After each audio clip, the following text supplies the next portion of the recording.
safety. And when we developed the safety for the all-new Ranger, we really had an extremely detailed virtual development program, so virtual meaning in CAE. We've used one of the largest supercomputer centers at Dearborn, at the Ford headquarters in Dearborn. And by using the supercomputer center, we were able to do more than 9,000 virtual crashes. 9,000, in addition to a couple of hundred real-world vehicle crashes.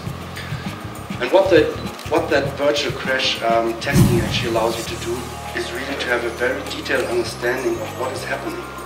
If you look at the detail of the models here, they use about 2 million elements to replicate or to simulate the reality, the physical reality. And what you can do in a virtual crash testing is you can, at any given time, you can freeze the event. You can look at what's happening. You can go a little bit backwards, look what was happening there, move forward again. What you can also do is you can actually look at parts that you would never be able to see. You can look from underneath the vehicle, or you can take certain components away in the CAE model and look what's happening behind. So really using virtual crash testing is extremely powerful and has allowed us to deliver our targets for vehicle safety. And when we talk about safety, there are two aspects to it. There's active safety and there's passive safety. So the active safety systems are all the things that help avoid an accident in the first place. We've developed a very comprehensive active safety system for the all-new Ranger, and in your markets it will be available on the 3.2-liter Wildtrak. And the system, really the key system, is Dynamic Stability Control, or DSC, which controls over and understeer on slippery roads. And we've combined this Dynamic Stability Control system with rollover mitigation, with trailer sway control, with adaptive load control, traction control. And then, as James said before, we also have hill launch assist, which really helps you driving up the hill when you take your foot off the brake pedal and move over to the accelerator pedal. The car doesn't roll back. It stays for about 2 seconds, the brakes are applied, and then it gently releases. We have hill descent control, so you press a button and then the vehicle at a predefined speed just crawls down the hill. If you want to go faster, you can adjust it. With the pedals, you can adjust it. If you want to get slower, you can adjust it downhill. We've got emergency brake assist, electronic brake force distribution. We also have emergency brake lights on the vehicle. Emergency brake lights react when you brake hard and trigger an ABS intervention. Then the hazard lights flash, and the vehicle behind you actually gets warned that you're doing a heavy braking. So that's very helpful. And finally, we've got a reverse sensing camera on the 3.2-liter Wildtrak, which again allows you to negotiate the vehicle and really see what's happening directly behind the vehicle. You should try it out later when you see the vehicles when you're outside.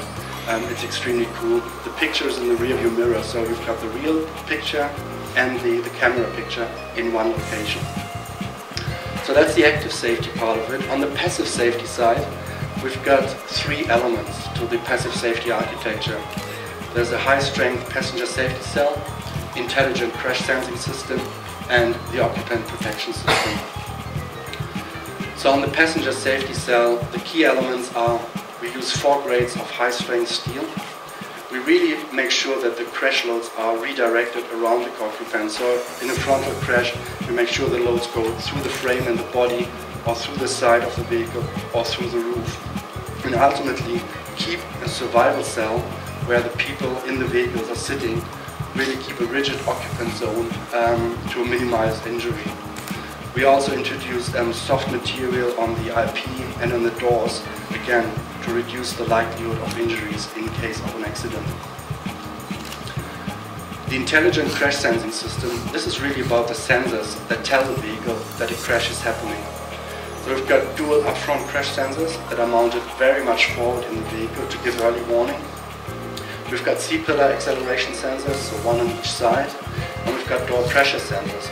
The door pressure sensors are more like a microphone. They can actually hear an accident happening up very, very fast, twice as fast as normal sensors.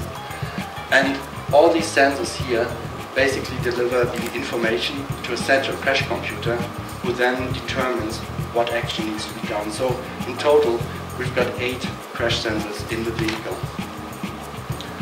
And then again on the 3.2-liter Wildtrak, we've got 8 airbags that are triggered. We've got a passenger and driver airbag. We've got thorax airbags or upper body protection airbags in the seat side. And we've got curtain airbags that are in the roof that in case of an accident drop down and protect the passengers in the front row and also the passengers in the rear row in case of a side impact. And finally, we have load-limiting seatbelts with pretensioners. So when an accident happens, then the seatbelt gets tightened so that there's no slack and the driver or passengers, people are really kept in their seat and there is no slack. So in total, our target was to come up with a very comprehensive safety package, and with the combination of active safety and passive safety, we're confident that we've achieved that result.